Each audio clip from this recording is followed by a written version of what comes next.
The show is sponsored by BetterHelp. Unfortunately, life doesn't come with a user manual, so every once in a while, we need a little bit of help. Therapy has been a huge part of that for me. I'm a huge proponent of weekly therapy. I've been going for a couple years now. It's a great way to check in with myself, work on my goals, how I'm feeling, get some new perspective. I highly encourage people to check it out. And as the world's largest therapy service, BetterHelp has matched 3 million people with professionally licensed and vetted therapists available 100% online. Plus, it's affordable. Just fill out a brief questionnaire to match with a therapist. If things aren't clicking, you can easily switch to a new therapist anytime. It couldn't be simpler. No waiting rooms, no traffic, no endless searching for the right therapist. Learn more and save 10% off your first month at betterhelp.com/maze. That's betterhelp.com/MAYS. This is the Athletic Football Show.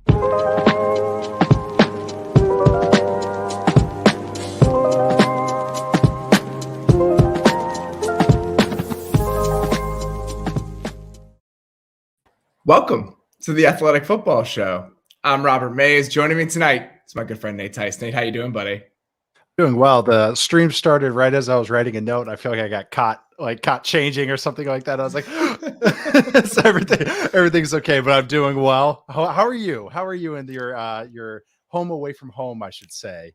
I'm at my in-laws' house in Miami, if you guys haven't noticed. So I have a lamp shining on me because I was uncomfortable with the lighting. I just spilled a drink trying to set up my second screen for my notes that my soon-to-be mother-in-law just had to clean up for me. So I'm really scoring a lot of points with the family right now. A lot is going on, but it's good to be here. It's good to be doing this. It was a pretty important week of games. I think that's how I'm going to phrase it. You know, there were a bunch of games that had some sliding doors moments as it relates to the playoff picture in both the NFC and the AFC. We're going to spend a good chunk of the show today talking about the NFC and AFC playoff pictures, just because we're there. It's Thanksgiving. A lot of this stuff is starting to crystallize.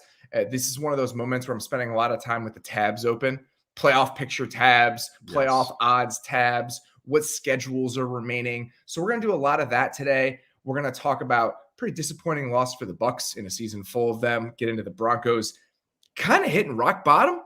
It seems like every time we think they've hit it, they go a little bit lower, but this to me feels like it. Little odds and ends at the end of the show. But before we do any of that, I wanted to start with a game that you and I were really excited about, and that is the Bengals and the Titans. The Bengals beat Tennessee 20-16 in a rematch of their playoff game from last year. Pretty impressive, important win for Cincinnati as they really solidify themselves in the AFC playoff picture. I was really impressed on like 5 different levels when I went back and I watched this game. But what's going to stick with you from this win from Cincinnati against a Tennessee team that I think both of us really like and have come to respect a lot? Yeah, I mean, both of these teams are, especially a couple of weeks ago, or even a month ago, 6 weeks ago, I wouldn't have been would have been interested in kind of maybe a more morbid way, like, oh, where are they going to transition? And it's so funny, wasted all this time. I should say waste all this time, but talked about, really emphasize how much the Bengals, especially their offense, was breaking tendencies and doing all this new stuff. And then sure enough, how did the Bengals get their offense today? Or really, they've been so methodical. You know, it's like, ooh, the creamy filling in this offense is so much better than all just these go balls on the outside. And then they have a couple huge go ball plays. But it was awesome. That's the thing. They still have that in their bag. They said Joe Burrow, I've been so impressed with him this season and how he's learned to adapt his game and this offensive staff and how they've kind of changed up what they're doing. And they must look at their tendency numbers, because made a whole big deal about how much they've been in shotgun and how they're running the ball out of the shotgun. And it's really worked for them. First play of the game, they go under center play action screen. And I was like, you bastards, why you guys got to do this to me? But I want to credit them. They are finding new ways to win, new ways to move the ball. I mean, they're like, even Joe Burrow, he's targeting running backs 5% more of the time now, not only because, Jamar Chase is hurt. They're finding he's learning to take what the defense gives him. And I'm not saying that in a boring way. But having said that, they've been methodical. They've been finding all these ways to run the ball. Joe Burrow's been working underneath.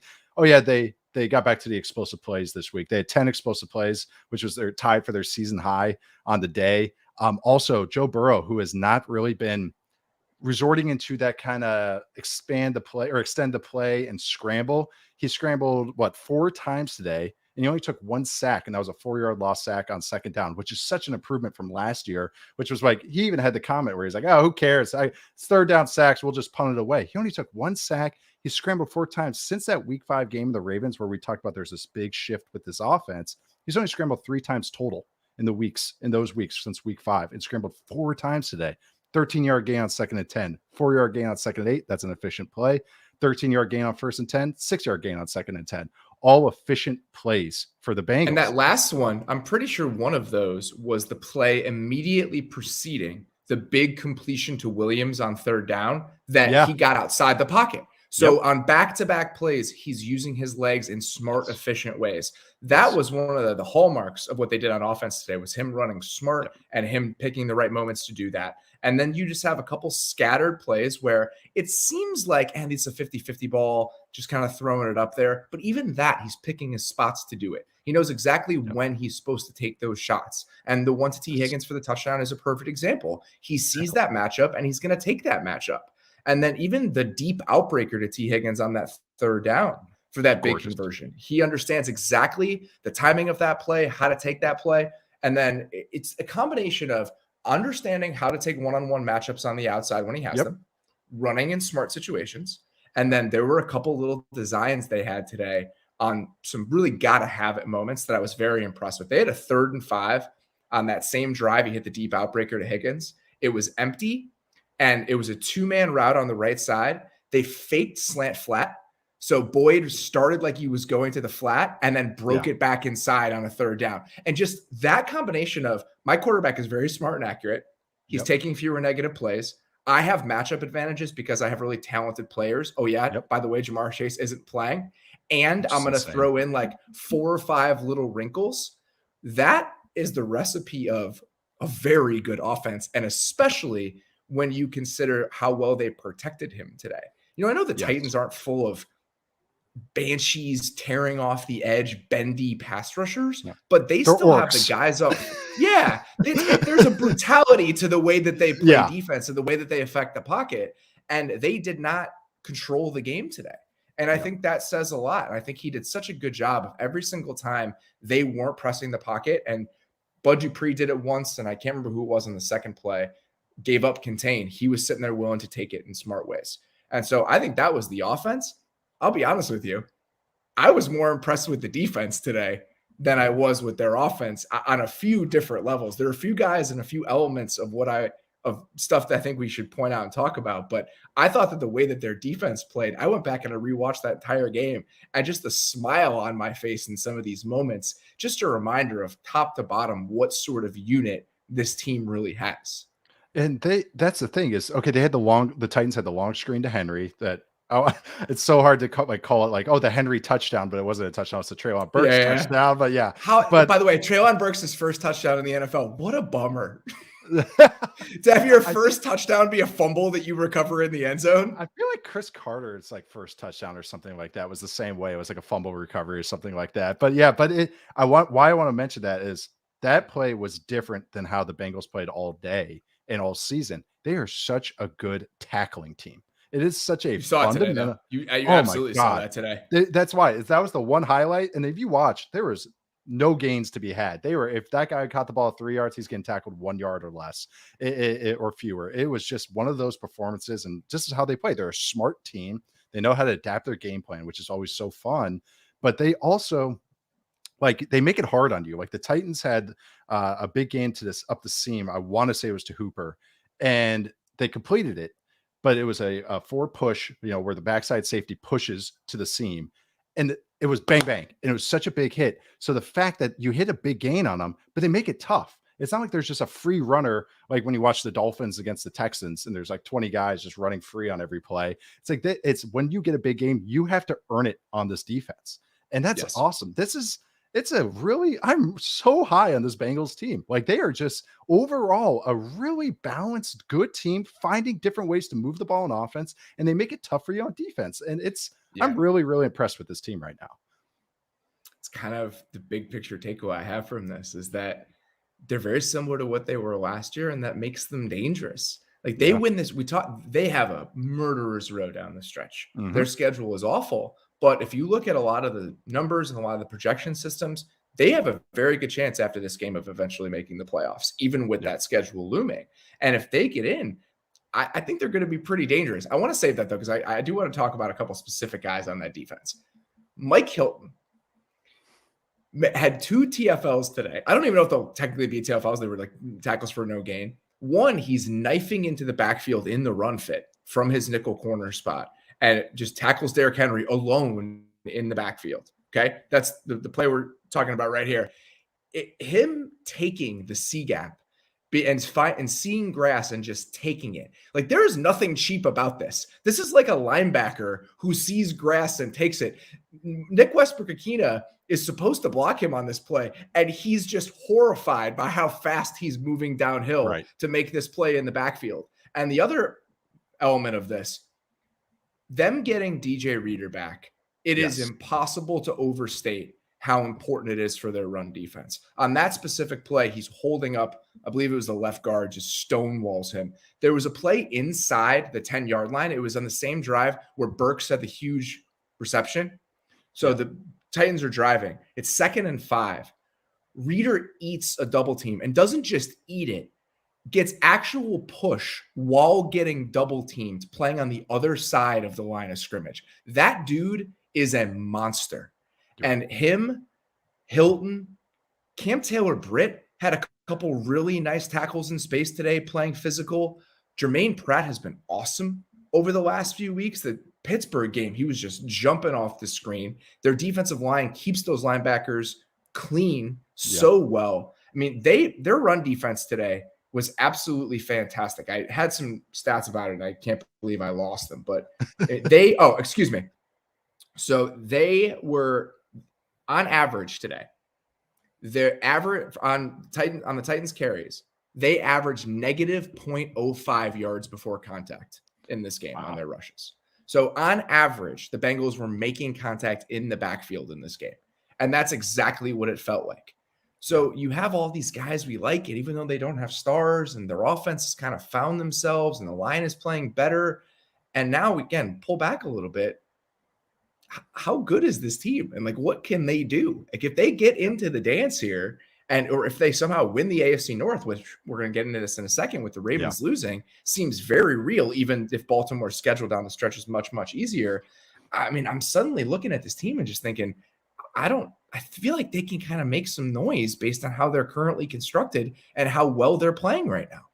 It sounds like very simple when you like break down a team. They have a quarterback playing really well, and they have a defense that makes it tough on you.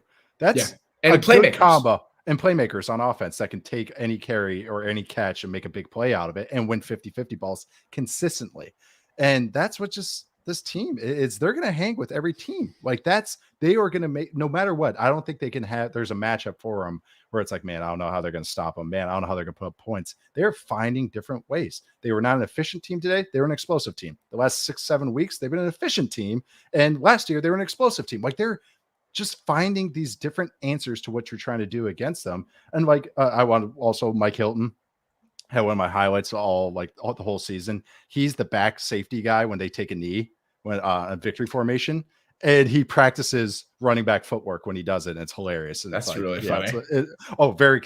He's really into it too. Like, perfect footwork. He's doing counter stuff. But anyways, I do want to break down like why, like one play that really, is it Pirine? Sam J. Pirine, is that how you say his name? Samaje Pirine. Good job, buddy. Samaje, I should know this. So he's been in the league forever. I remember in Oklahoma. But anyways, it was just a check down. He took it for about 30-something yards. They're backed up on this play. And I just want to talk about this play because this is like speaking to how Burrow is playing and finding these check downs so quickly. So when it's a trips formation, and when you're in a 3-by-1 formation, and I've talked about this with the Chargers offense, where you are taking the X matchup one-on-one. And sometimes when you take that X matchup, your number 2 is the check down. And usually it's a sit route on the hash or the numbers, or, an outbreak, a quick outbreaker or a swing. And how quickly Burrow comes off the one-on-one and hits the check down, it gives Pirine so much space to go make a play. And that's what Burrow is doing time after time and time again. He's targeting running backs 5% more of the time than last year, which doesn't seem like a big number, but that adds up.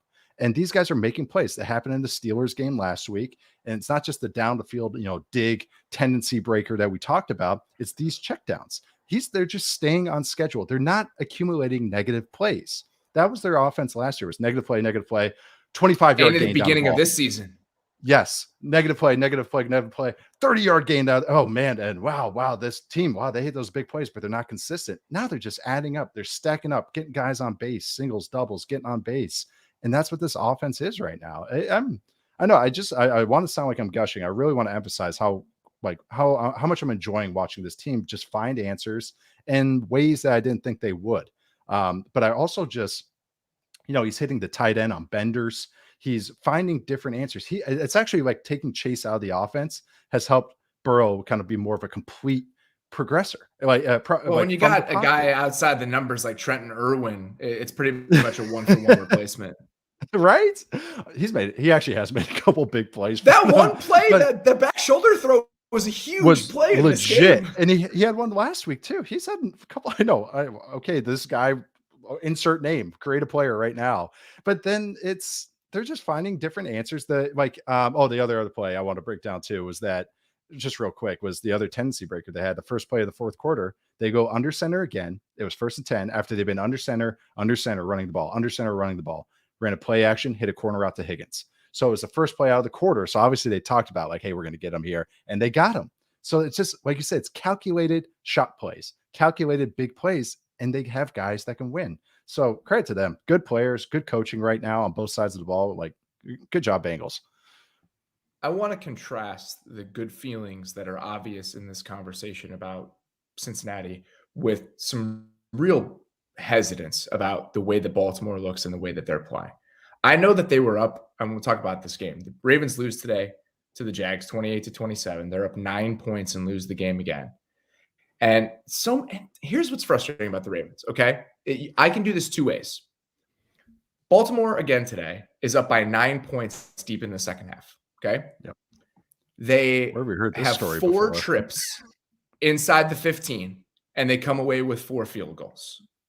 It's like, oh man, just unlucky in the red zone, a couple big breaks. And it's not like they're a bad red zone team. They're like 9th in red zone DVA over the course of the season.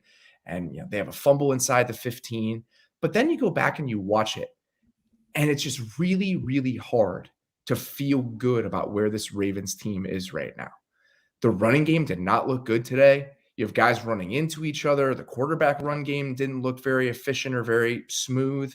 Their inability to move the ball consistently through the air. Like the best receiving option on the Baltimore Ravens today was Deshaun Jackson.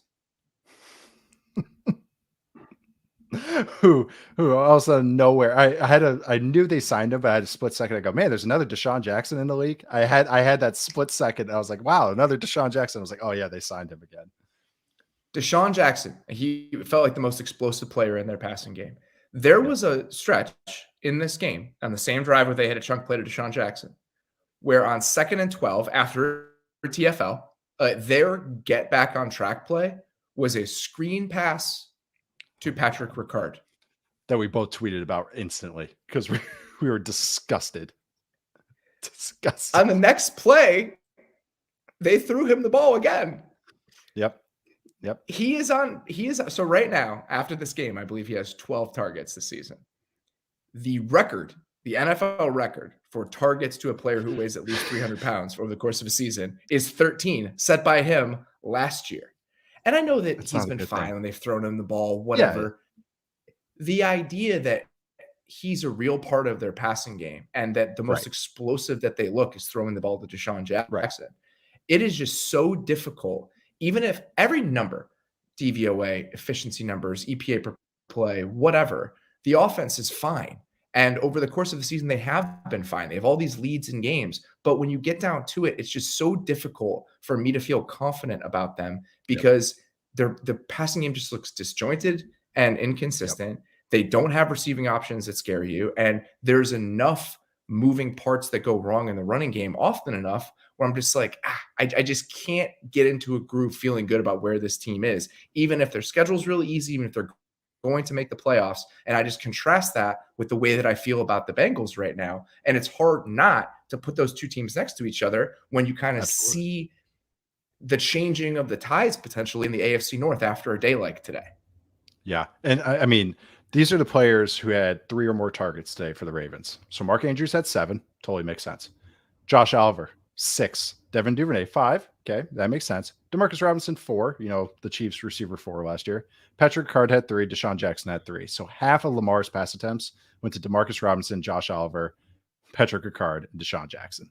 That is not an offense that you have a lot of faith in. And Lamar, obviously, unless it's expertly designed in the passing game. Yes. And obviously, and it is not. You're going to trust Lamar to take a lot of touches, and he is carrying this team on his back. I mean, it's just every play has to be him because it's just there's nobody else. There really is nobody else. And it's really frustrating to watch the offense because, like you said, the numbers always end up looking okay.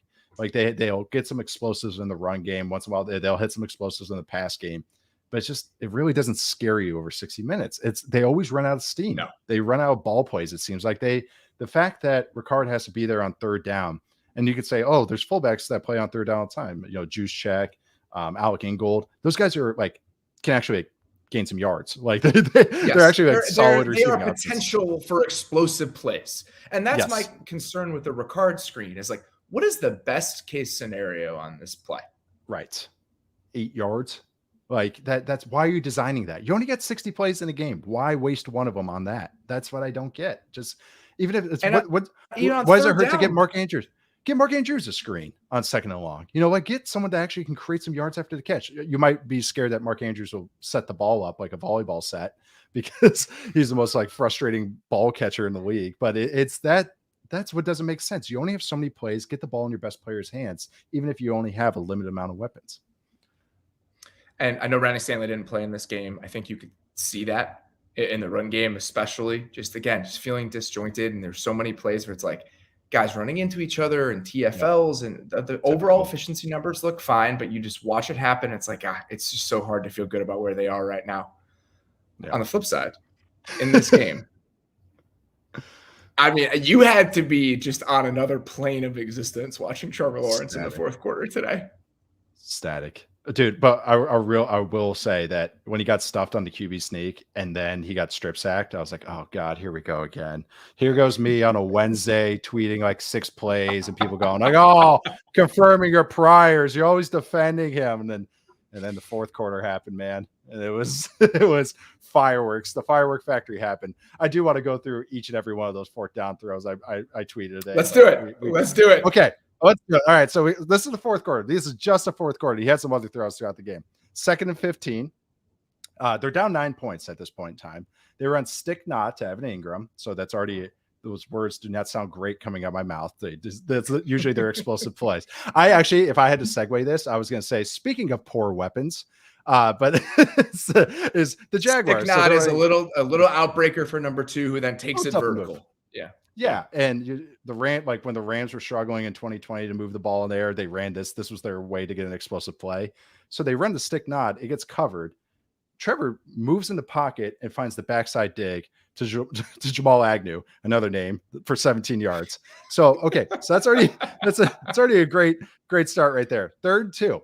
Hits Zay Jones on a crosser. Another great name. That was the Raiders receiver 3 last year.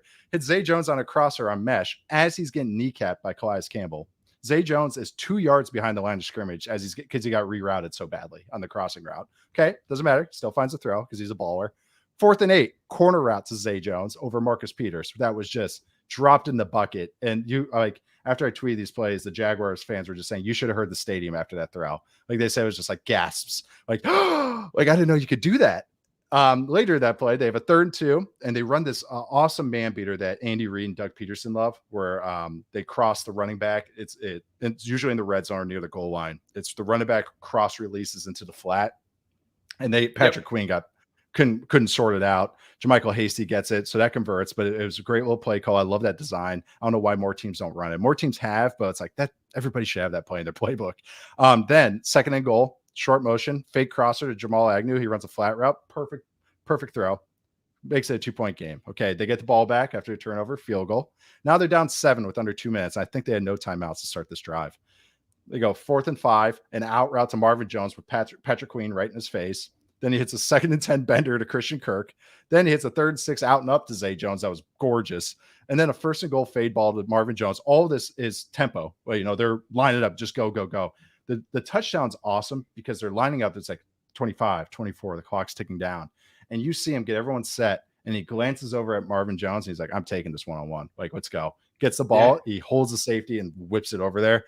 And then he hits the two-point play right on the money to Zay Jones. And it was just like, wow, that's a difference maker at quarterback. His underlying stats have been actually very good this year. He's been top 10 in EPA through most of the year. Obviously, is there at this point. I think he's 8th right now in EPA per drop back. But man, this was the first time where it was like, I can actually point at this and be like, this is him. This is what he's shown. All this good process that he's shown this throughout his year and a half as a starter in the NFL. This was the first time I felt like the results followed and they got a win out of it. It wasn't some loss, to the Chiefs or some loss to the Giants or something like that. This was like the first time where it all came together for him. And it was a special performance by him. And he has all the potential to be a special quarterback. This was it.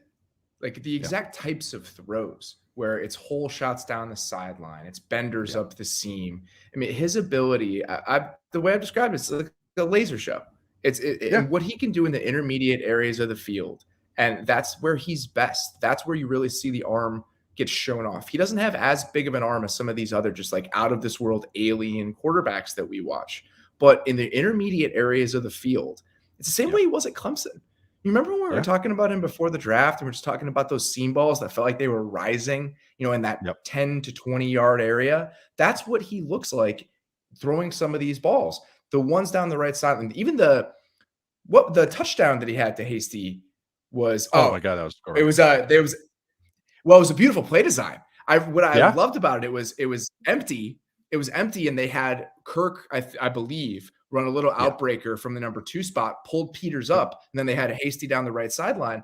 And just the way he throws those balls, where it's 12, 14 yards in the air, intermediate area of the field, and he's got to put just a little bit of touch on it. Those are beautiful throws. And that's a lot of what you saw today. And I just think that if you had faith, which both of us, I believe, did, about the underlying aspects to his game all throughout the season, and you get rid of one back-breaking red zone turnover a game, and you actually look at what he is playing and play out, these sorts of games are on the table.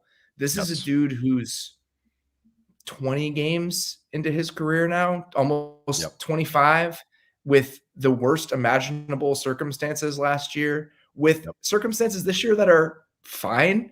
Like you just listed off all the guys he's throwing the ball to. It's Evan Ingram and Zay Jones and Christian Kirk and Jamal Agnew, who was a kick returner for most of his career. And he's still been a firmly above average quarterback. So moments like today shouldn't be at all surprising.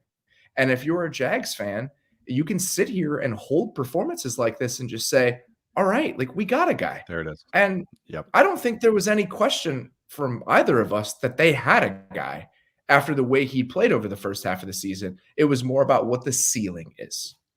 If he's your quarterback, where is he going to fit ultimately in the hierarchy? Can he be one of the guys that has a seat at the table that consistently makes a difference for you week in and week out? And I think games like this are an indication that he absolutely has the potential to get there. And if I root for that team and I'm watching them today, I got to feel pretty damn good about that. The crowd reactions were awesome. The Jaguars fans, it was like cathartic for them. I was like, this is awesome. And we won. Like, cause they took the lead and then let up a touchdown right away. And you could feel it's like, oh, well, there it is again. Like it was like the Colts game when they went at Indianapolis, same exact thing, took the lead, gave it right back up. But that touchdown to Hasty was awesome because it was a classic, I know what you know, what I know, what you know kind of play from Trevor. Cause it's a running back, the number 1 spot. Corners, Marcus Peters especially, he's a boomer bust corner, but that's because he knows how to game the system. He sees a running back at number 1 and he goes, I'm not throwing a go ball to him. I'm going to jump this out route. And then there's Trevor going, I know what you know, what I know, what you know. So he just turns that ball over. And I'm glad you bring up those 14 to 20 yard throws and the Zay Jones out and up on the final drive too. If anyone rewatches it, watch how Trevor's balls turn over in the air. That's what's so impressive. That is so hard to do on those types of throws. When you throw a deep ball and you put a lot of loft on it, then it usually turns over. That's what you want to see, guys. That's how you throw a nice spiral, or a guy's throwing a nice spiral and not kind of gaming their arm, is how the ball turns over. That's why the top guys, it's incredible, because like a guy like Justin Herbert will throw it like 62 yards and it like barely turns over because it's still lining to a guy. But his balls, like on those intermediate throws, are just so pretty because that is so hard to do. And that's why the ball just goes to where he wants it. It was awesome. I was very happy to see him put together a game like that. And then like next year, it's like, yes, they still need some help. Now they get Calvin Ridley, and it's like, ooh, like they can make some magic next year. And I mean, they have a positive point differential. Like this team is close, even if the defense is still up and down. Like the offense, even with an imperfect weapons around them, the O-line kind of they still are doing like some efficient and some good things. And he's doing some efficient and good things. And now we're starting to see some results on the positive side for him. So it was a statement win for them. What direction is the arrow pointing? And right now it is firmly pointed up. Like you didn't even need today. Today is a great moment, and I think it solidifies that fact in a lot of people's minds. But I think we were already heading in that direction. It's just so nice as a fan base, as I'm sure some people who watch this team week in and week out, to have a moment like this to kind of exhale a little bit. But I think that this wasn't some revelation from Trevor Lawrence if you've been watching him all season. This was just a game where it all broke a little bit better than it has at other moments during this season. But all of the pieces that can lead to a performance like this have been on display at various other points this year. And now you saw it all come together in hugely crucial moments against a very good opponent. And feel very good about where the Jags are after this game. And I think it's fair to say we're a little bit worried about where the Ravens are right now and just kind of how they stack up to the other really good teams in the league and how consistently they're finding offense. That's my biggest takeaway here, is that it feels too hard for them too often when you compare them to some of the other teams in the league. How often the Bengals are able to find some of these answers, how often even a disjointed Bills team can find answers on offense and find offense. The Chiefs didn't light the world on fire today, but we know how good their offense has been this season. I'm worried about the Ravens' ability to kind of hold up against the rest of those teams, because there were moments over the last month or so where you kind of watch them roll the Bucs, and then they play really well against the Saints, and you're kind of thinking about the overall hierarchy in the AFC and what teams can really make a push and be legitimate down the stretch. And I think Miami has consistently shown that with their offense. We feel really good about the Bengals. And now I'm just starting to develop some doubts about how the Ravens fit into that picture because of how fluid, consistent, and reliable their ability to move the ball is. Reliable. That's such a great way to put it. There's some tweaks they had early in the season where I was like, okay, I gave some credit to Greg Roman. They figured out some things with the empty and their protections and not getting blitzed out of it. And then again, again, when they hit that panic button, it looks like they're hitting the panic button, and which is, hey, Lamar, go do something. Or there's no just like their easy buttons are a screen to Patrick Ricard. Like there's just nothing that is just easy. Like you said, there's nothing reliable other than Lamar is a very good player. That's it. That's the only thing I can rely on with that entire offense. And that's not where you want to be. We gushed about their defense last week. Still think they had some decent moments today. I mean, they held a Jags run game to like nothing. I had it written down. 3 of the 17 Jags run plays or running backs were successful today. So it's like, that was a good performance from the Ravens defense there. But then the offense is, which is supposed to be the real strength of this team, is just, it's just not there. A team that has playoff aspirations and a team I was high on this year. And again, they've had injuries. It's just that they lack that consistency that you want to see. And what's so funny is that it's really flip of what we discussed about the Bengals. It's like they flipped almost narratives, and credit to the Bengals. And this is just where the Ravens are at right now. All right, we're going to take a quick break, and then we're going to dig into the rest of the AFC playoff picture when we get back. What's the first thing you do when you wake up? Is it checking on your credit score? Didn't think so. At Chime, that's exactly what they do. With their secured Chime Credit Builder Visa credit card, you can start to build your credit with your own money. Chime reports your payments to credit bureaus to help you build your credit over time. Their members see an increase of 30 points on average. All of this with no annual fees, large security deposits, or credit checks to apply. So start your credit journey with Chime. Sign up takes only 2 minutes and doesn't affect your credit score. Get started at chime.com/maze. That's chime.com/maze. Chime Credit Builder Visa Credit Card is issued by Stride Bank NA pursuant to a license from Visa USA Chime checking account and $200 qualifying direct deposit required to apply for the secured Chime Credit Builder Visa Credit Card. Regular on-time payment history can have a positive impact on your credit score. Impact to score may vary, and some user score may not improve. Out-of-network ATM withdrawal fees may apply except at MoneyPass ATMs in a 7-Eleven or at any Allpoint or Visa Plus Alliance ATM. It's time to knock that new business idea out of the park with Shopify, the all-in-one commerce platform to start, run, and grow your business. Forget the off-season work. Shopify makes it simple to sell to anyone from anywhere. Whether you're selling warm-ups or wall hangers, it's time to start selling with Shopify and join the platform simplifying commerce for millions of businesses worldwide. Shopify fields all the sales channels to grow a winning business, from in-person POS systems to the all-in-one e-commerce platform, even across social media platforms like TikTok, Facebook, and Instagram. It's how every minute, new sellers from around the world score their first sale with Shopify, and you can too. When you're ready to take a winning idea to the world, team up with Shopify, the commerce platform powering millions of businesses down the street and around the globe. Try out Shopify for free today and start selling anywhere. This is Possibility, powered by Shopify. Sign up for a free trial at shopify.com/maze. Go to shopify.com/maze to start selling online today. Shopify.com/maze. The holidays are here. You can achieve gift-giving greatness when you give the gift of perfectly aged, tender, and delicious Omaha steaks. The steak experts at Omaha Steaks have put together special, curated gift packages to help you take the guesswork out of gifting and make you a holiday hero. Go to omahasteaks.com and use promo code MAZE at checkout to get $30 off your order.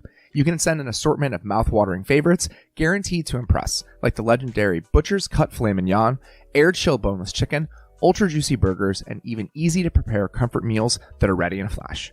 Omaha Steaks is ready to ship your order right away, so shop early and beat the shipping rush. Go to omahasteaks.com and use promo code MAZE at checkout. Omaha Steaks is a gift from the heart, a gift that will be remembered with every unforgettable bite.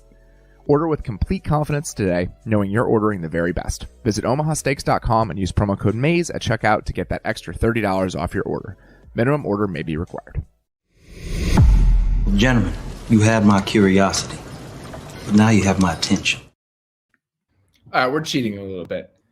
The AFC playoff picture in general has our attention because we're there. Yeah. It's the end of November. It's time to start looking at all the moving pieces and who's rising, who's falling. What are the playoff odds?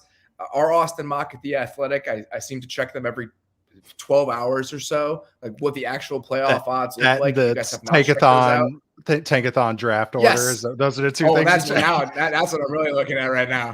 It's funny. It's all worked out really well. The Bears are going to be picking in the top 3. And they have all of their picks. And I tore down my fantasy team this year, my keeper team. So I have never been more invested on what the top of the draft looks like than I am at this very moment. But that's a conversation. Me and Dane, our text thread is much more lively than it's been in years past now that I actually have to care about the first round. And I'm going to bug the shit out of him for the next 6 months. I can promise you that. So let's talk about some of those moving parts with the AFC playoff picture today. And let's start with the New York Jets, who beat the hell out of the Bears. They're now 7-4. Again, mentioning Austin Mock. Right now, he has them with a 61% chance to make the playoffs. And that probably didn't change a lot today. You know, they were supposed to beat the Bears. I'm sure a lot of those numbers indicated that they were supposed to beat the Bears. The obvious thing to talk about with the Jets and what's different and what's important from what happened today is that their offense with Mike White, competition considerations aside, looked better than it has at any point over the last 2 years with Zach Wilson. And I think that's a huge consideration when we're thinking about this team making the playoffs and what this team could look like if they do end up making the playoffs. What do you think Mike White's QBR was today? That's the one stat I don't have. I have a bunch of other Mike White stats. What was his QBR? I'm curious now. 91.7. 91.7. 91.7 QBR. Do you know what Mike White's EPA per dropback was today? No, I want you hit me with it. 0.65. Okay. Oh God. 0.65. That's like top 5 on this. That's like top 5 in the season. It has to be. top 5 on the season. That's double what Tua and Patrick Mahomes are. That's double the best quarterbacks in the league. That's how good Mike White was today. I just meant for one game. I think Mahomes. I think Mahomes had for one game. It's probably in the conversation. Yeah. So he finished 22 of 28 for 315 and 3 touchdowns. And the Bears defense today was a disaster, right? Yeah. You have one of the worst defenses in the league. They traded away Roquan Smith, traded away Robert Quinn a couple weeks ago. Jaquan Brisker did not play in this game. Kyler Gordon did not play in this game. Eddie Jackson got hurt in this game. Even people who love the Bears are going to have trouble naming 3 or 4 Bears defensive players that were actually on the field by the end of this one. So it's difficult to kind of parse out how much better was the Jets offense with Mike White, how much of this is the Bears being a non-existent NFL team on the other side of the ball. I do think that you can come away, even with that in mind, thinking this team wouldn't look like this or couldn't look like this with Zach Wilson at quarterback, because he still made a half dozen throws, made a half dozen decisions within the rhythm of the offense that looked significantly better than this team has looked. Just Garrett Wilson feeling like this sort of player is something we have not seen this season because of Zach Wilson playing quarterback and the limitations it's put on them. Rhythm is exactly it. Everything Bingo. felt exactly how it was supposed to be designed. Everything just felt competent. Like that's how this offense felt. It just was like, oh, there's the progress on the progression on this made sense. That's why you're seeing Garrett Wilson catching like an inbreaker, because that's where the read took Mike White, and it was in rhythm. He only got, I don't think he barely even got hit today, and that speaks to, he only got sacked once. The fact that he wasn't scrambling a ton, like he had a couple, but it was just, he didn't need to, because he was staying in the pocket, finding the read and getting to it. Also, even stuff like breaking the huddle was better. Like that sounds stupid, but like breaking the huddle with 18 seconds on the clock because he wasn't struggling with the play call. Like I know we're piling on, and of course this should have been a get right game if Zach Wilson was playing, but the fact that it was like that, they were just like, no, we're enough. We that's what it felt like. They're like, no, we know we should have a good game in this game. We're not going to have this high, variance that we might get if Zach Wilson was playing. And that's what we saw. They should have beaten the shit out of the Bears, like with who the Bears were playing today. Yes. And they did. Trevor Siemian and the state of the Bears defense, they should beat the shit out of the Bears. And that's exactly what they did. Yes. The stat stayed in rhythm as a team. and the rhythm is what jumps out to me. So the stat that jumps out, 2.46 average time to throw in this game, was the 3rd fastest of the week. Zach Wilson was at about 3 seconds over the course of the year, which is the 2nd highest number in the NFL. The only person who was taking longer on average to throw the football was Justin Fields. That's it. Right. And you could feel that difference in this game while watching the Jets offense. Even a small thing, the touchdown to Moore about halfway through the 3rd quarter. Mm-hmm. He's under pressure and he's having to drift to his left a little bit to complete that ball, but he's drifting while keeping his eyes downfield. Yes. And he's not short circuiting when there's a tiny bit of pressure around him. So just so many aspects of the offense being functional and on schedule and on track with Mike White playing quarterback. It's not going to look like this every week. I don't think Mike White is some Pro Bowl quarterback. There's a reason that he was sitting, and there's a reason that Mike White's pedigree isn't that of a high-level quarterback. But I just think that aesthetically, statistically, every aspect of what you wanted to see from them and why they made this choice, I think it was pretty obvious today.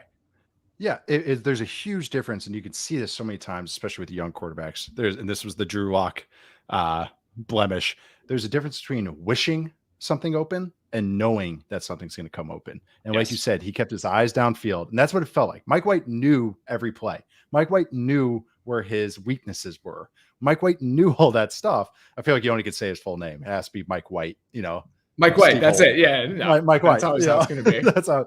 But you could just tell that nothing was wished open, and that's why stuff was catching in the flow, and that's why guys were able to create yards after the catch, and that's what this team needs. This defense is an ass-kicking defense, all 3 levels. Sauce had some great plays because Chase Claypool likes to jump sideways, and Quincy. He made the play, and I was still frustrated by it. I was like, "My man, I need you to play 6'4" like 1 time." I know, that's what's so scary with him. And then, like Quincy Williams, another strong performance from him. And then of course the front has all these really good players, including Quinnen Williams. So again, this is it's a good defense. It's a defense that should be in the playoffs. Like, they have played well enough that they can hang with anybody in the playoffs. The offense just has to score when they get the opportunities. And today they did. And that's why they blew him out of the water. Be operational. That's it. That's all I want the offense to be. And today they were, and we'll see what happens, right? Next week they go to Minnesota. They get the Bills after that. It's going to look a lot different than it did against a team that was already a bottom three defense in the league. Next, I want to see what they look like against better competition. I'm not trying to discount what he did today, but it's hard to overstate how depleted an already bad team was that they played on Sunday. But they did exactly what you're supposed to do against a team that's in that state. And I think that's pretty much my main takeaway. I mean, some of the throws, he had a high-low to Elijah Moore over the middle of the field within rhythm. The happiest man in New York today, or like the happiest man in New York was Elijah Moore. He was like, I wish I had some of the quotes. I wish I had some of the quotes. They are Elijah Moore's reaction after this game is on the exact opposite end of the spectrum of some of the other guys that we're going to talk about. There are like 4 or 5 guys, whether it's in Houston or Kyler after that game against the Chargers, who are just like, I'm over it. Like, I am done. Elijah Moore is feeling the exact opposite. He's rejuvenated. Also, when guys are walking past him in the locker room, when he's talking to the media and like, he's free, like, free Elijah, like that's a bad sign. That is a very bad sign when your teammates are openly saying that kind of stuff in the aftermath. And they didn't fire a coach. They didn't fire a coach. No. The guy that was keeping him in jail apparently is still in the locker room, probably about 3 doors down. Like, just guessing by jersey numbers. Like, he's not that far away. I know. It was that there was a lot of that today. I mean, he blocked his ass off. Like, Elijah Moore is a tough player. That's why I liked him about Ole Miss. He was just a gamer, like just a ball player, even given his size. And today I saw him running his feet, run blocking. He gave so much effort because I think he knew he was going to get actually rewarded when he did the right thing. So yeah, he was a very, very happy man. I thought he was talking about talking to the ball this week. That was one of the things that he was clearly feeling himself after that game was over. And you know what? You deserve it, Elijah Moore. Good for you. Good for you. All right. Let's keep going through the AFC playoffs here a little bit. Obviously, the Dolphins just beat the shit out of the Texans, which we expected. That's to be expected at this point, and good for the Dolphins. Digging it out a little bit further, the Chargers keep their season alive, essentially, with that final touchdown and that decision to go for 2. 2 teams, by the way, win games going for 2 at the end and trying to put this thing away.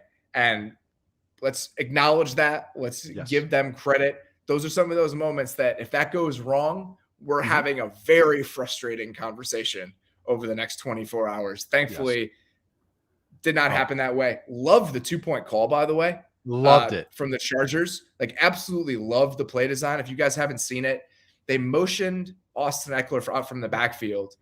I believe it was Zaven Collins. Yeah, just splash the water a little bit. Splash the water a little bit. Believe Zaven Collins went with him. So you clear out the middle of the field. And then they run Gerald Everett, again, kind of on a little fake to the flat, come back inside. Simmons totally out of sorts. Easy one. Just love the play design. And for all the shit we give the Chargers about how they want to operate within like a 3-yard box past the line of scrimmage, that sort of play, it lends to their strengths. It's 2-point It's perfect. Plays. They only need 2 yards. That was good. No, I love angle routes in the red zone are awesome. And that was a perfect one. And that was and Keenan Allen, because Cardinals are a man, so there's a whole player. So Keenan Allen takes the whole player, the extra defender. And it was just perfect. It was a perfect play call, gets the perfect coverage for it. So yeah, there you go, Joe Lombardi. That was nice. I'll give you a little props for that one. Well, another thing too is because the Jaguars went for 2 as well, and they didn't get that QB sneak earlier in the game. So imagine if they lose that game, they don't get the 4th down, and then they don't get the 2-point like that. Oh my God, that's just like every anti-analytics person's like wet dream. Like, they would have gone nuts about that. That's why the Jaguars can't put it together, because they're too caught up in the numbers. Like, nope, but this is what happens. We only remember the results. We don't remember it's the good thing. So we want to emphasize that this happens when you just keep staying attacking. So I believe the Chargers coming into this game in like a 40% chance to make the playoffs. If they had, according to a bunch of models, including Austin Mox, if they had lost this game, I'm guessing that drops by at least half. and now they're sitting still at around 40%. So what's going to happen is it's going to be the Chargers, the Jets, and the Patriots kind of fighting over the scraps with that final playoff spot in the AFC. And it's hard not to feel good about the Jets with this version of their offense and the defense we know that they can bring. I don't know if you're handicapping Chargers or Patriots, picking one of them to potentially steal that spot. Who would you feel better about right now? I know I'm putting you on the spot. It's a terrible. Let me look at the Patriots schedule real quick. Okay. Oh God. Man, this is interesting. I'm going with the Chargers. I'm handicapping them just slightly. Like I would have them at like a 9-5 favorite at this point in time. But yeah, because like if you look, even the Chargers, they got Raiders, okay, Dolphins, interesting, Titans, interesting, but then Colts, Rams, Broncos, and the Patriots are Bills, Cardinals, Raiders, Bengals, Dolphins, Bills. So 2 games against the Bills. I'm never going to be a fan of that with the Patriots. And also just even though the Patriots on Thursday, the offense looked a lot more competent. That is a game I want to rewatch a lot. It was the fact I haven't gotten to it yet, but the defense was the strength of this team and just got Justin Jefferson did. Like they just got shredded. They're running 1 double on Justin Jefferson, and he just said, "All right," and then just ran right by him. Like it was, it was like, oh, you could just all these years people trying to beat 1 double coverage, and it was just like, just run a slot fade and just have your best receiver run past them both. They're like, oh, wow, that's how you beat the Bill Belichick defense. But that performance kind of worried me a little bit with the Patriots. And I'm just betting on the quarterback. I will continue to bet on Justin Herbert until I get blue in the face and get yelled at on Twitter about saying, why do you think he's elite? Yeah, I mean, what a fascinating group of 3 teams. Yeah. And just like where they are and how their seasons have gone. So you got the Jets, the Patriots, and the Chargers essentially fighting for that last spot. If we feel very good about where the Bengals are and their ability to kind of lock down that 6th seed or potentially win the AFC North, depending on the Bengals. I can't believe this. Of those 4 teams, if you asked me a few weeks ago, even a month ago, Bengals are the team I feel the best of those 4 teams, which is like it's right crazy. now. Yeah, I don't even think it's close. No, I know. That's what I mean. The only that's why I want to emphasize. The only reason that the Bengals, I'm even slightly concerned about how the next couple months could play out is schedule based. Yeah. But even if you look at the Bengals schedule, okay, pulling it up right now, and it's not great. Okay, they play Kansas City next week at home. Okay. By the way, fantastic game. There's a lot of really good games next week. So they get the Chiefs next week. They play a Browns team that is very competent and beat them up the last time these 2 teams played earlier this season. They get the Bucks, the Patriots, the Bills, and the Ravens. 6 games left this season. The Bengals have 0 gimmies whatsoever. But if we feel as good as we do about them, who's to say that they can't knock off the Browns, Bengals, Patriots, and potentially even the Ravens in Week 18 for the division? So that's 4-2 the rest of the way. That would put them at 11-7 for the year. Okay. My math is terrible. 11-6, 17 games. I'm trying to put 18 games in because I know the fact you said Week 18, I was so proud of you. I was like, hey, now I nailed it. All over the place. So 11-6. And I think that's about where we thought they'd be. Like I thought that they would be a playoff team. I thought that the Ravens would edge them out in the division. And a lot of factors, Rashad Bateman not taking the step we thought he was going to take, Rashad Bateman getting hurt, certain elements of the Ravens offense underperforming and underwhelming, and the Bengals, I think, being even more impressive, more malleable, better problem solvers on offense than we might have anticipated, considering how last season went. A lot of different factors, thinking they're pretty much who we thought they would be, but a little bit better, and that allowing them to theoretically win the AFC North and be firmly in the playoffs. But I think that they're going to be a playoff team. Now it's just about what happens with those final 3 teams. And I think I feel the best about the Jets. Yeah. Of those 3 teams right now, just because.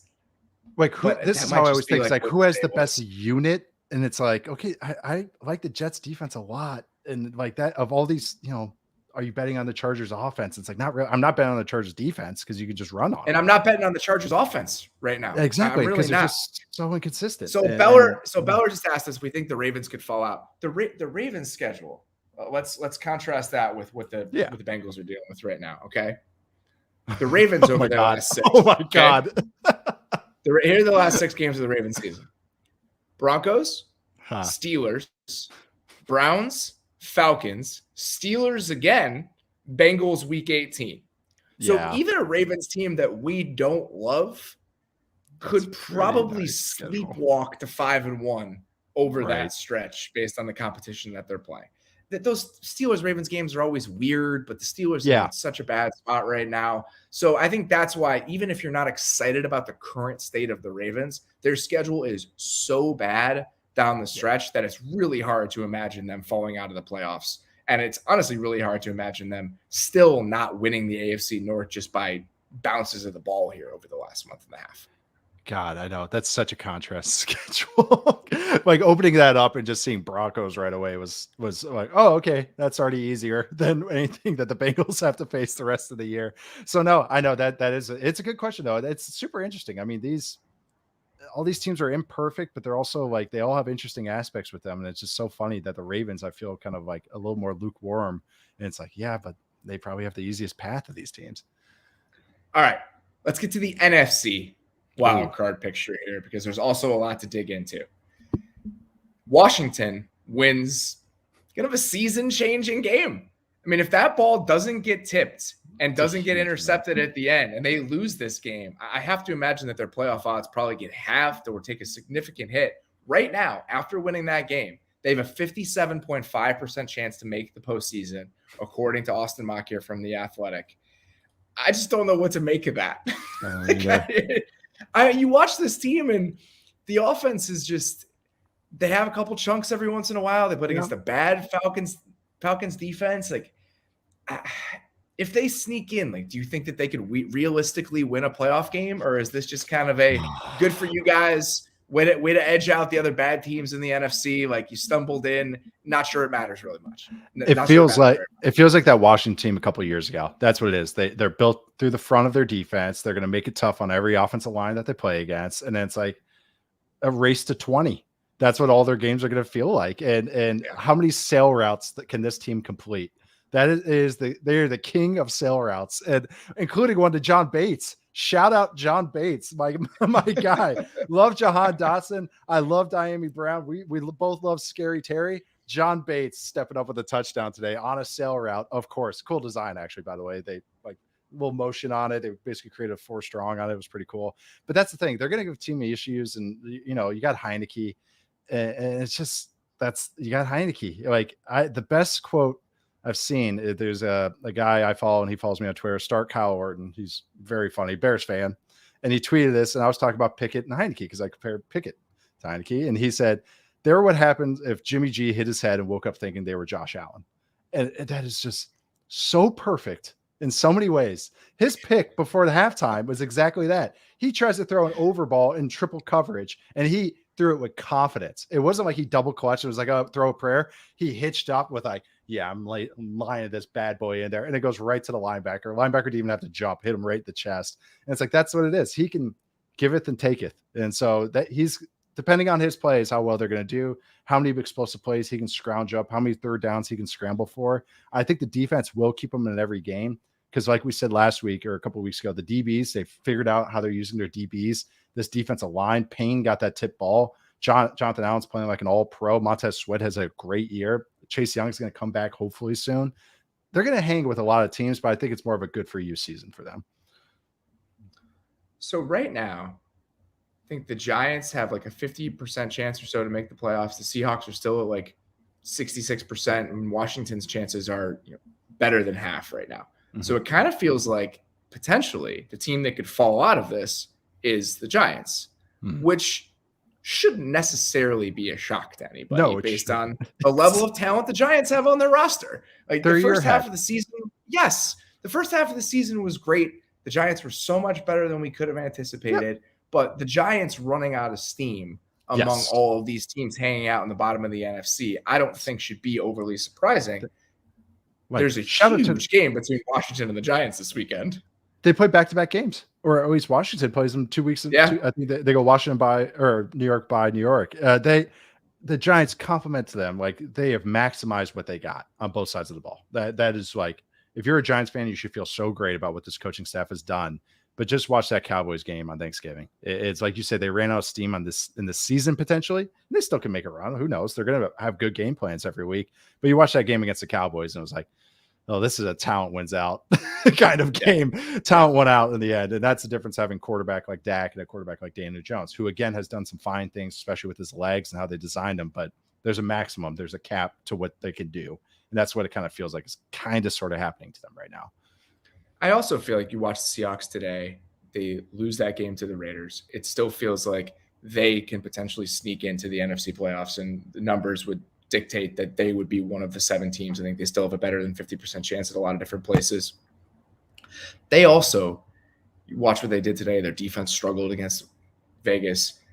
They feel like they're a significant step down from the really good teams in the NFC. And I think that's kind of my realization and my takeaway here as you watch how this playoff picture is kind of taking shape, is that whatever 2 of these teams end up making it, could they potentially knock off Vikings team in the first round of the playoffs if they have to play in the wildcard round? Sure.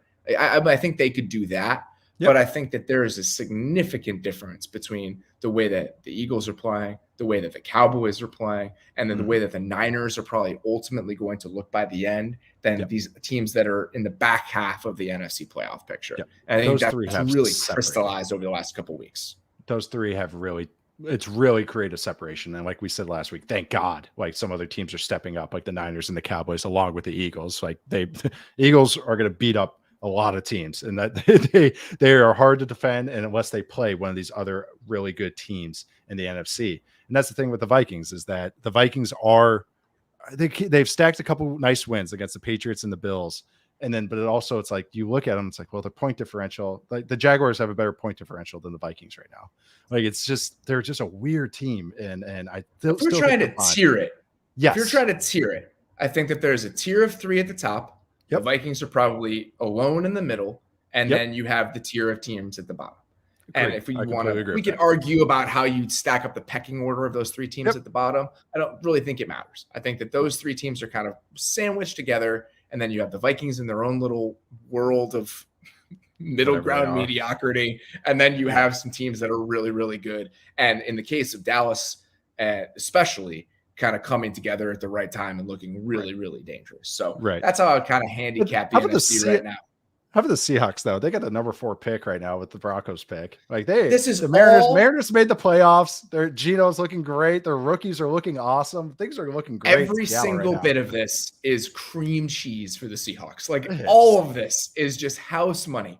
If they let's say they do run out of gas and the defense is a little bit more porous and a concern and a question mark heading into the playoffs than it might have seemed for a 4-game stretch earlier this season, that's fine. That's totally fine. That's fine. 6 games this year. I think that's really important to keep in mind. Yes. All right. We're going to take one more quick break, and then we're going to talk about a couple teams who were not projected to win 6 games this year and are barely squeaking over that. These days, every new potential hire can feel like a high-stakes wager for your small business. You want to be 100% certain that you have access to the best qualified candidates available. That's why you have to check out LinkedIn Jobs. LinkedIn Jobs helps you find the right people for your team faster and for free. All you have to do is create a free job post on LinkedIn Jobs. Then add your job in the purple hashtag hiring frame to your LinkedIn profile to spread the word that you're hiring. Simple tools like screening questions makes it easy for you to focus on candidates with just the right skills and experience, so you can quickly prioritize who you'd like to interview and hire. It's why small businesses rate LinkedIn Jobs #1 in delivering quality hires versus leading competitors. LinkedIn Jobs helps you find the quality candidates you want to talk to faster. Post your job for free at linkedin.com/Mays. That's linkedin.com/MAYS to post your job for free. Terms and conditions apply. Inflation has us all thinking about different ways to cut back. I know I've tried driving a little bit less. I know that I've thought about how to budget when it comes to holiday gift and some of the trips that we're taking. That's why I started using Upside. Upside is an incredible app for anyone who buys gas, groceries, or dines out. With Upside, I don't have to cut back because I get cash back on every purchase. To get started, download the free Upside app and use my promo code TAFS to get $5 or more cash back on your first purchase of $10 or more. Next, claim an offer for whatever you're buying on Upside. Check in at the business, pay as usual with a credit or debit card, and get paid. In comparison to credit card rewards or loyalty programs, you can earn 3 times more cash back with Upside. Upside users are earning more than $1 million every week. That's probably why they have a 4.8 star rating on the App Store. Download the free Upside app and use promo code TAFS to get $5 or more cash back on your first purchase of $10 or more.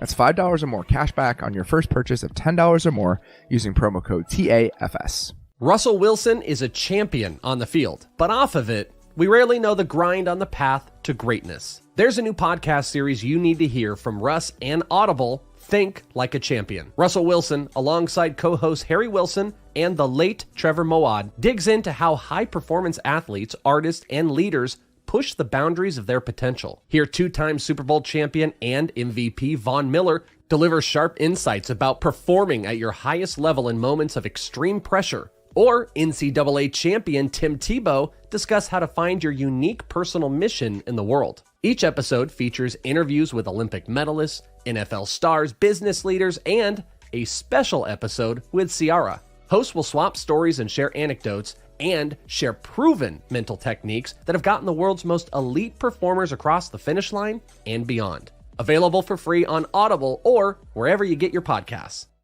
We're still cool, man. We're still cool. I'm not mad. I'm just disappointed. Oh my God. That ad coming before this. Bowie, you got some editing to do. So let's start with the Bucs. They drop a game to the Browns today, 23-17. They are now 5-6. They're still going to win the NFC South, and it's not as if I don't think that they're one of the best 7 teams in the NFC. They probably are. The NFC playoffs still probably feels right with the Bucs being in there, even with these disappointments and even with them being so underwhelming. I'm just tired of them. Like this is the sort of game where my takeaway from this is, you know what? I'm just tired of them. You watch this game and there's just so many elements of what's made this team frustrating coming back again and again. All right. The Bucs in this game, okay, ran the ball 14 times on first down. One of them was the 35-yard run to Rachaad White on the first drive. On the other 13 carries, how many yards do you think they had? Oh, no, it's bad. I know it's bad, so let's hear it. Like, I know it's bad because I got 13 carries for 34 yards on the other 13 baby. On first down. They had a 21.4% success rate on first down rushes in this game against a team that cannot defend the run. A team that cannot defend the run. Okay, so there's that side of it. Did you see when Todd Bowles was asked after the game about whether he was considering taking timeouts during that final Browns drive at the end of regulation? I didn't see his quote, but I know how he botched it. But what was his quote? All right, so for you guys that didn't see it, the Browns were driving. They were inside the 5 with about a minute and a half left in the game. The Bucs had 3 timeouts. Yep. The Bucs end up getting the ball back there with about 25 seconds left in the game. Yep. They easily could have had a minute and a half based on those timeouts. Okay. When he start taking them whenever, you give yourself at least a minute and 15. You have 75 seconds with, I don't know, Tom Brady as your quarterback. We're like 2 weeks removed from seeing what he could do at the end of a game, even if the rest of you, if you're playing like shit for 59 minutes, what he can do for you. They asked him at the end after the game, I believe it was Greg Allman, who, congratulations to him on his new job, but who used to cover the Bucs for The Athletic. And it just didn't even seem to register to Todd Bowles that he could have called timeout in those situations. So that was one example. And then the other one was they had a 4th and 2 from the Cleveland 37-yard line with about 13 minutes left in the fourth quarter. Yep. In my mind, the 2 options in that situation are you go for it on 4th and 2 and try to get a first down because you're on the 37-yard line. Would make a lot of sense for you to try to do that. Or you potentially try a field goal. The Bucs tried option number 3. They picked door number 3, which was take a delay of a game and then punt from the 42, launch it into the end zone, and gain 17 yards of field position based on where you were before you decided not to go for it on 4th down. It's bonkers. You have Tom Brady as your quarterback. You can't do that. Like, if you're not going to be significantly better than everybody, if you're not going to be giving your team quantifiable advantages in a bunch of different ways, or you're not heads and shoulders more talented or better than the teams you're playing against, you can't have those sorts of disadvantages built into your game management decisions. Absolutely. And that's the problem with this Bucs team, is that they aren't this tidal wave of talent that they have been over the last couple of years. And they're consistently putting themselves in less than advantageous positions with the way that they're managing the game. That's where they're at right now. That's where they're at. That run that you're talking about, that Rachaad White run, was their longest run of the entire season too. Like that was 35 yards. And that's what this whole offense feels like. Their longest pass today was 28 yards to Mike Evans. Like it's just, they're not an explosive offense like they used to. We talked about it, how it used to be it was the expert mode offense and how amazing and brilliant they would be. And not only that, the running the ball wasn't overall great today. They only ran the ball 30% of the time, which was like really bonkers to me. I feel like this is a game that you like, hey, we're going to find 15 different ways to pound the rock against this defense, because we're not going to have, I don't know, Donovan Smith drop back, pass protect against Myles Garrett which was a problem at the end of the game, by the way. Yeah. And a one-score game or a tied game for most of the game. I don't know why they resorted to that. And also, it's just been very frustrating, not only just the game and clock management, and some of the things, and Byron Leftwich has done a nice job there the last couple of years, but just what they're doing on offense just doesn't make sense to me. It's early in the year, we were talking about their struggles, and really the Occam's razor here is like defenses figured out their shit, but also on top of it, they're kind of like not helping themselves. I always thought one of their crazy things with the Arians offense is how much empty they would use, and they would just get into these empty modes and attack down the field out of it. In 2020, I've brought up a stat like this before. In 2020, 16% of their overall snaps were in empty, which is a pretty crazy number. This year, it's only 6%. And I know that sounds kind of like, oh, wow, well, just one empty stat, but that was a big part of their offense. They would attack. That's so hard to defend. A team that goes empty and they attack down the field out of empty. That's anyone that covers the Chiefs or has to defend the Chiefs. They've done this for years with Patrick Mahomes. And they're also a lot worse out of it. Some of it is tied into the O-line and some of the blemishes with the O-line, but I actually think this would help them a little bit because it lets Tom Brady operate. It gets really good players out in space. You know, Rachaad White's a great receiver as well. You don't want him matched up against a linebacker. Like, I don't know. They're not hitting those easy buttons. They've gone from under center, 31% of their snaps. About a third of their snaps in 2020 were under center. Now it's just over 20%. Again, that doesn't seem like, oh, wow, this is just one way to wave it. Brady's still effective from under center. It's like they're trying to only go expert mode where the defense knows what we're trying to do. We're trying to do a bunch of high lows over the middle without doing any of the easy buttons. And I don't know. And they were destroying the Seahawks with play action a couple weeks ago. Destroying them. And they went away from the running game was working, and then they just go away from it. That Seahawks game, I was like, oh, they figured it out. They're hitting the bye week. They stopped giving Lenny carries like this. Oh, they're going to come out of the bye. Look at this. They're going to get all over the Browns. First drive, I was like, oh, look at them go. Look at them go. The red zone touchdown to Godwin. Godwin looked great again, by the way. Thank goodness. But then after, they just have no more answers. It's like they have 5 good plays, and they're like, oh, we already called them. That's it. That's all we got. And it feels so strange what this offense looks like right now, because I just don't think it has to be this hard. They're just not changing up what they're doing. They just keep running into a wall. That process you're talking about of talking yourself into them a little bit while watching the Seahawks game, that's what I've just done doing. Like watching this game today, I'm just like, I'm just not going to do this anymore. Like I know that they're going to make the playoffs based on the state of their division and Atlanta losing again today, and we're going to have to think about them and deal with them when it comes to be playoff time. But any sort of building enthusiasm that we might have had at other moments of the season, or thoughts about, maybe they'll figure it out by the end. The benefit of the doubt time is over. Like that. Yeah, we've run out of runway with giving them the benefit of the doubt about potentially getting there. I'm going to need to see it for multiple games in a row before I start inching toward that. Maybe the Bucs, man, maybe by the end, because it's just not there right now. They felt like, for any NBA fans, how the Lakers felt last year, where it was just like, oh, they'll figure it out. They'll put it together. Yep. They'll figure it out. And they never did. And by the end of the season, you're like, oh, shoot, we just wasted all that time. Also, I do want to give a shout out. I'm going to be really interested to watch the Browns offense in this game, because it was really like Bill Callahan. Awesome job. Like just their pass protection was awesome. They had great snaps of running the ball on third down, just not even dealing with Todd Bowles stuff. Browns love being in heavy personnel. And we got an Anthony Schwartz sighting. I had a couple nice plays today. Way to go, Anthony Schwartz. Amari Cooper is playing probably the best ball of his career. I really will say that. I think this is the most consistently killer drop on fourth down. It was a killer drop on fourth down, and then he makes a huge play. I mean, he put Carlton Davis in the shadow realm on that near touchdown. Okay, and we talked about it after the Thursday night game that they're using him how he should be used. Amari Cooper got pigeonholed. Oh wow, look at the dynamic route running. No, he's a vertical guy. And so in a play action heavy offense, it's amazing watching him just running these deeper routes and just eviscerating people. Now he's winning jump balls. Isn't it so weird how big he looks?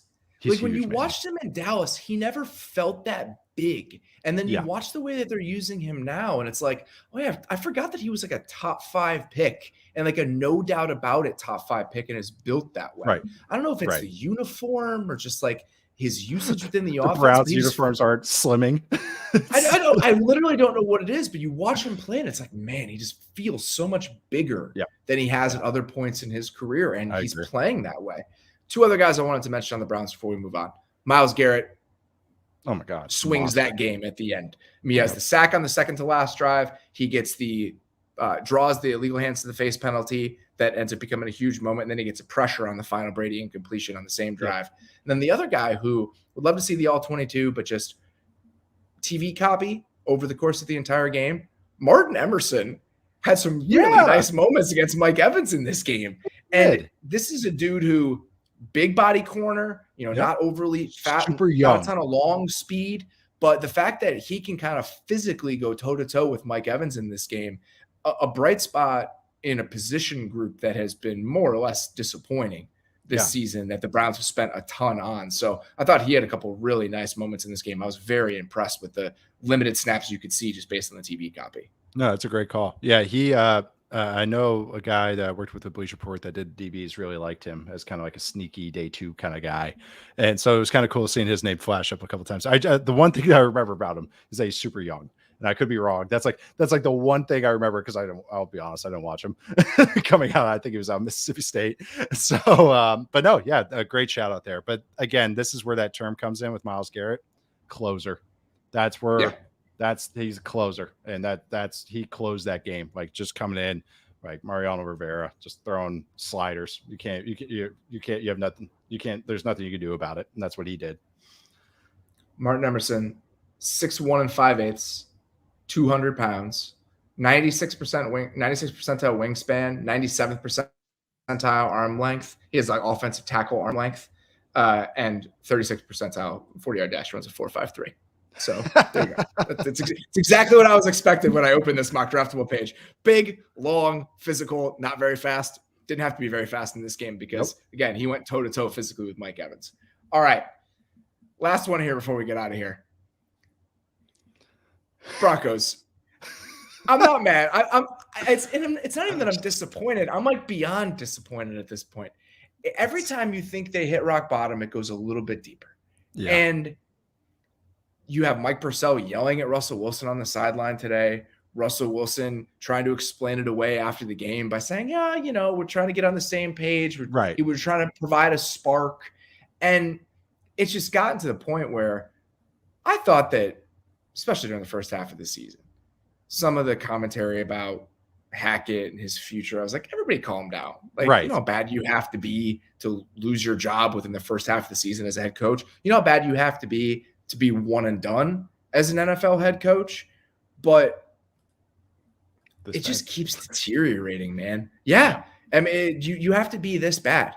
And I just don't know what else to say about where they are and where they have to go. Like, it just feels like they need a total reset after this season. And it's just a shocking place to arrive at when you consider what they were supposed to be before the season started. Their over-under, Nate, before the year was 10.5. Mm-hmm. They had a 10.5 over-under. They're about to give a top 5 pick to the Seahawks if things continue in this direction. They got beat by 2 scores against Sam Darnold today. Right. It is bad. The Panthers head coach is in Nebraska now. Like they I don't know. I was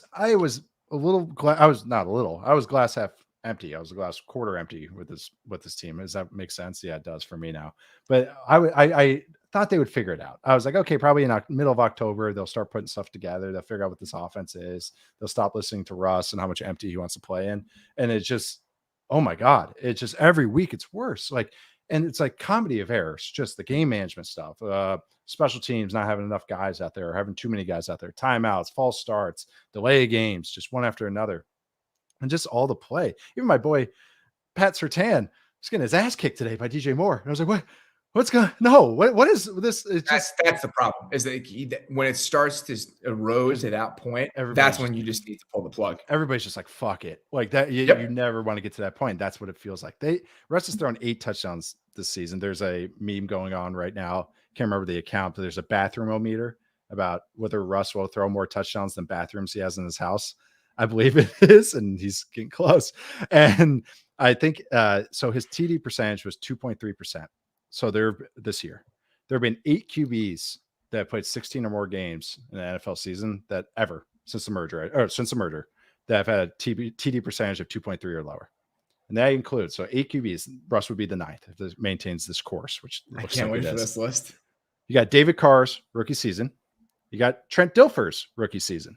You got Jeff George's rookie season. You got Trevor Lawrence's rookie season. You got Drew Bledsoe's second year in Buffalo. And then you got like a Ken O'Brien year. You got some of the worst quarterback statistical seasons of all time. And then you got Russell Wilson on a $200 million plus dollar contract. Nate, he has $100 million dead cap hit next year. It's dire. It's $107 million. He's been sacked 35 times this year. He was sacked 33 times all of last year. It's just, they don't push the ball. The receivers they're running the wrong routes or running into each other. And now there's like rumors coming out that he's saying the wrong plays. Like he's still saying Seahawks code words. They literally let Sam Darnold roll into the end zone. And more than one person tagged this, and I want to give shout out to everyone that did. There's a wrestler named Orange Cassidy in AEW. His whole gimmick is that he's a slacker. That he's like, his quote is, "If you're good at your job and getting paid, why try?" And he doesn't step over the ropes. That's how I feel. he doesn't. I know he goes backwards hats. Look at us right now. He doesn't step over the ropes. He rolls into the ring really slowly. Like he just won a championship and he keeps the belt in the backpack and then throws the bag into the bag. That's what Sam Darnold scored. That multiple people are like, that was Orange Cassidy that just scored a touchdown. And that's where this team that playoff aspirations in the Broncos, that 10 wins, the over under at the beginning of the year. And it just looks bad. I mean, all time bad right now. So here's the stat I want to end this with. Okay. I think that the way things currently look, seems like he's going to be one and done, right? Yeah. In the last 10 years, there have been 6 NFL coaches that were one and done. Okay. Mike Mularkey in 2012, Rod Chazinski in 2013, Jim Tom Sula in 2015, Chip Kelly in 2016, Steve Wilkes in 2018, and Urban Meyer in 2021. Every single one of those teams before the season had Super Bowl odds of 100-1 or longer. Every single one of them. The Broncos Super Bowl odds coming into the season were about 17-1. Oh my God. I think you could make an argument that based on preseason expectations and based on what it has looked like, they might be the most disappointing team of the decade. I think so. And recent memory for me, this and the Eagles dream team. Those are the two in my mind. And that wasn't like this. This is just bad. It's just bad. We're going to have a lot of time to talk about like what comes next practically with the contract, the coach, how you salvage this. We're actually going to dig into that a little bit on one of our midweek shows, but it is shocking. It is shocking to be in this place. And when I saw those numbers, I was just curious. It's like I started looking up. I was like, I wonder what the Super Bowl odds were compared to what this team was coming into the season. Every single one of them was 100-1 or longer.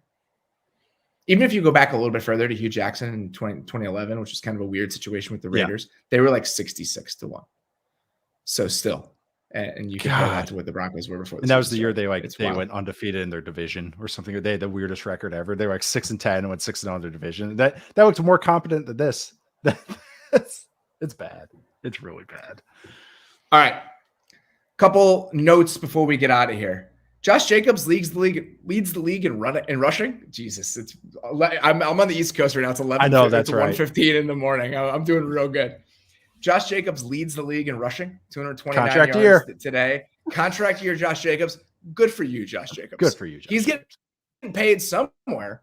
I mean, whether it's getting franchised by the Raiders or somewhere else, I mean, this guy is going to make a boatload of money this spring. So good for him. 86-yard walk-off touchdown in overtime. The first touchdown he scored, the 30-yarder in this game, was ridiculous. That's awesome. Like, the guy looks He's only turning 25. He's only turning 25. Like, good for Josh Jacobs. Very proud of Josh Jacobs. Yeah. Niners and Chiefs, both underwhelming wins today. I mean, stack them up, keep moving on. But I think some things to keep in mind. CMC, his knee bothering him, keep it loose on the sideline. Elijah Mitchell getting hurt today. They traded away Jeff Wilson with both of these guys on the roster. And if now they're not going to have healthy running back play, a lot of our enthusiasm about the Niners, when we were talking about them on our Thursday show, was the state of their weapons. And if you start to pull some pieces out of that, changes the math a little bit. Chiefs, not the best game, but still win by multiple scores. They played with their food. They played with their food today. It was like, yeah, you know how many guys? 8 different guys had multiple catches for the Chiefs, and they didn't. They ran a throwback pass in the red zone. Yeah, this is not necessary. They didn't give up a sack or a TFL, and Mahomes only got hit twice the whole game. They're playing against Aaron Donald. Like they're toying with their food today. All right, last thing, he had some guys today that. Just incredible how over it they are. Oh, yeah. Okay. So Brandon Cooks was asked after the game, when do you guys think you lost it? And he said, or when do you think it was gone? He said, when we walked out of the tunnel. This is essentially when the game started, it was over. All-time quote.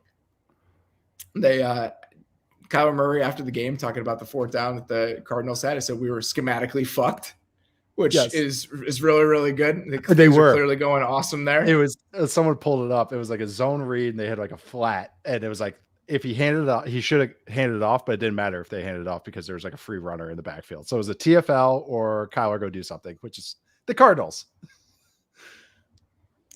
I somehow forgot that Freddie Kitchens was a one-and-done coach. So take everything I said with a grain of salt earlier. I might have missed that one, but someone brought up the point. Like 3 of those coaches still stands.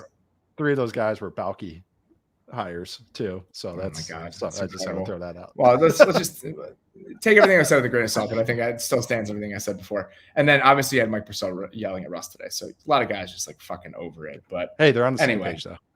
They're very much on the same page. All right. That is all we have for today. Really appreciate you guys spending the time with us. I will be back home in Chicago starting on Tuesday. So I will be a little bit of a better setup than I have right now, but we're good to go. So appreciate you guys listening. If you have not subscribed to the YouTube channel, highly encourage you guys to do that. So please, if you want to, you can click on the link in the description of this podcast. It's available to you. If you're watching on YouTube right now, obviously you can just click the subscribe button. Please subscribe to The Athletic. TheAthletic.com/football show is where you can do that. We'll be back on Monday evening in the podcast feed with Mike Sando doing the Monday Hangover. Until then, appreciate you guys listening. We'll talk to you soon.